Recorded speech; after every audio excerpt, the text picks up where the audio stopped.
За өнөөдрийн хичээлийн setup маань албан бичгийн найруулгын бүтэц загварын онцлог байна.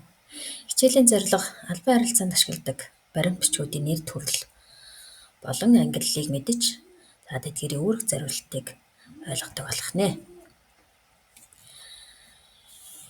Албан бичиг бол төр ба хүмүүс хоорондын мөн улс хоорондын албан байгууллага хувь хүмүүс хоорондын нийгмийн болон иргэний харилцааны гэх мэт албан харилцааг зохицуулж байдаг эрх зүйн баримт бичгүүдийг нэрлэдэг байх нэ.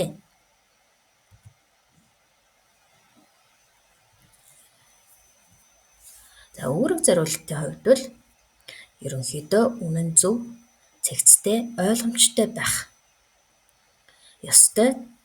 За мөн мэдээлэл дамжуулах үүрэгтэй. За харилцааг зохион байгуулах, баримтжуулах, за хариуцлага хүлээх гэсэн. За энэ дөрвөн үүрэг зориултын хүрээнд албан бичгийг үйлддэг байх нэ.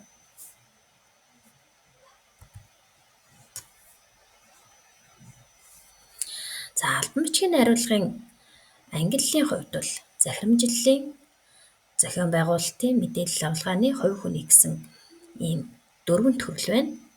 За захирамжлалын албан бичгүүд бол зарлиг захирамж, хууль тушаал, зэрэг орон.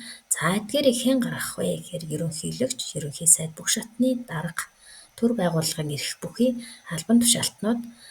За энэ баримт бичгийг бол ард түмэн болон байгууллагын ажиллагчдад зориулан гаргадаг байх нэ. За зохион байгуулалтын төрөлд бол хурлын тэмдэглэл, төсөл, гэрээ, төлөвлөгөө, мэдээлэл зэрэг. За харин мэдээлэл авалгааныхд бол мэдээлэл, санал, тодорхойлолт, хөөсөлт, за илтгэх хуудас ордог байна. За хувь хүний албан бичгийн төрөлд бол өргөдөл, ажлын тодорхойлолт, баримт, захидал, намтар зэрэг төрлүүд багтдаг байх нэ.